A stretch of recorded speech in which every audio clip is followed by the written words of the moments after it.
Well, good evening, and thanks for joining us for KREM 2 News at 6. I'm Chief Meteorologist Jeremy Legue.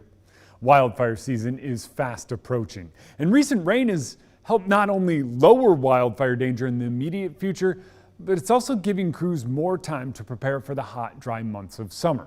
Tonight, I'm taking a deep dive into this year's threats and how we are managing hotter, drier summers here in the Northwest. The 2025 wildfire season has all of the ingredients to be a bad one.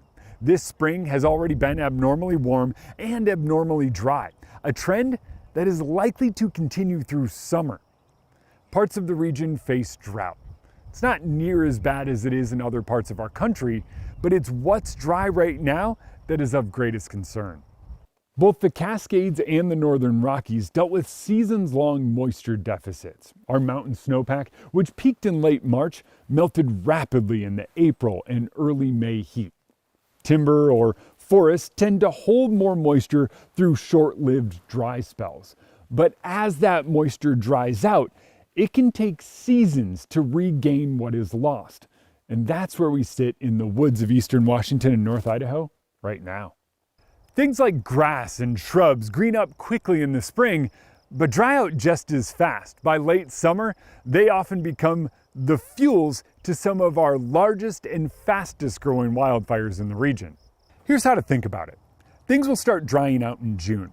Grasslands in eastern Washington and places impacted by drought conditions there and in North Idaho will face increased fire potential first. By July, the entire inland Northwest faces increased fire danger. Seasonal grasses and shrubs dry out, and the seasons-long moisture deficit in the mountains catches up to us once the snow is gone. From there, fire danger remains high for most of the western U.S. until rain returns in the fall. A bit of good news. There's increasing evidence that the North American monsoon is weaker, meaning less lightning potential for the Northwest during the heat of summer. So this year, it comes down to us. Almost every single wildfire in the Northwest is caused by humans. Us. Already this year, more than 50% of all the wildfires started were caused by debris burns getting out of hand. Piles just like this.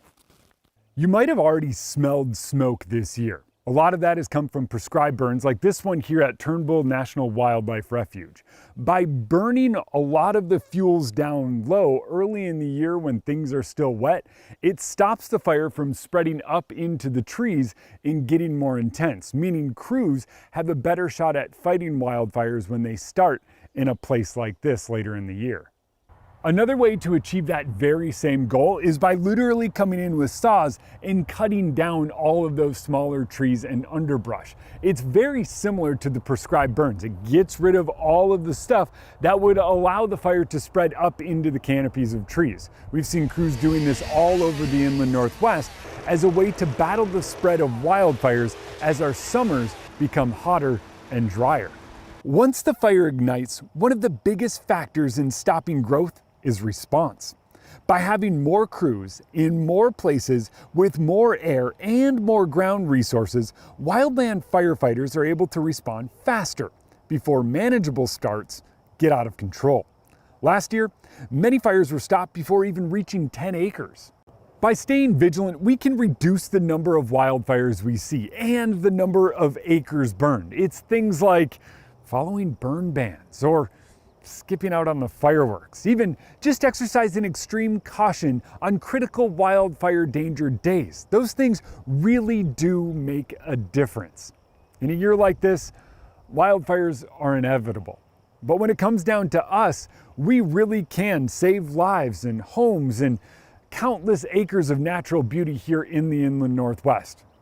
Not to mention, stop us from breathing smoke all summer long. For KREM 2 News, I'm Chief Meteorologist Jeremy Legue.